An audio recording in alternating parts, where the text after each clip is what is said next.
L'apôtre Paul est très direct ici avec les Éphésiens. Il met les points sur les i, les barres sur les t, et il dit au verset 18, « Ne vous enivrez pas de vin ». Peut-être quelqu'un dira, mais c'est quoi le rapport ici? Certainement qu'il y avait ici un problème à Éphèse et que l'apôtre Paul fait référence à quelque chose de connu et quelque chose de réel, de concret pour les Éphésiens, comme s'il voulait leur donner un exemple en disant, voyez, j'ai parlé de débauche, d'impureté et de cupidité, eh bien ne vous enivrez pas de vin, c'est de la débauche. L'apôtre Paul dit, quand je parle de débauche, d'impureté, de cupidité, c'est des choses concrètes, c'est des choses précises qui peuvent avoir un nom dans ta vie. Et pour les Éphésiens, le vin était un problème de débauche et il dit, vous Éphésiens, n'ayez pas cette débauche et ne vous enivrez pas de vin. Et peut-être que pour toi aujourd'hui, ce n'est pas le vin qui est un problème, mais il y a peut-être autre chose qui est un problème dans ta vie, qui est de la débauche, qui est de l'impureté ou qui est de la cupidité. Et mets peut-être ce problème-là,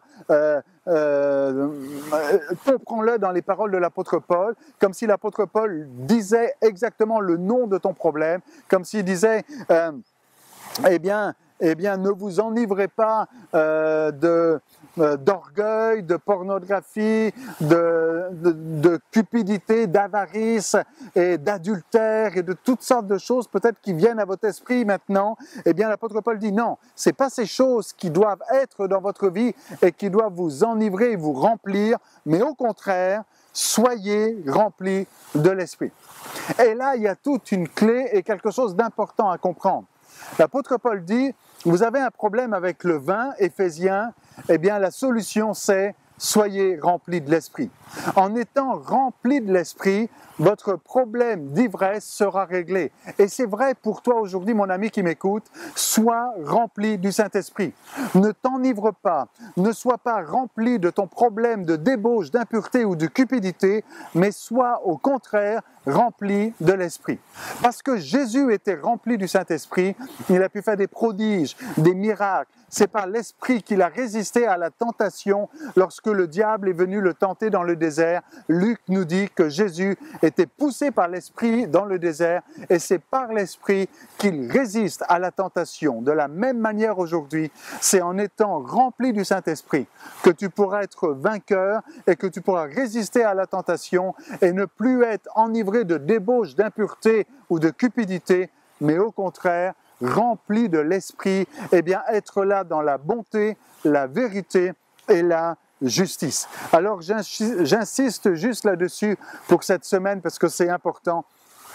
Si tu t'es senti concerné par tout ce qui a été dit par l'apôtre Paul ici, et peut-être senti visé ou comme si le doigt était pointé sur toi en disant cette parole est dure, il y a ici une parole d'encouragement où l'apôtre Paul dit, il y a Éphésiens, chez vous un problème de débauche, mais il y a une solution, soyez remplis de l'Esprit.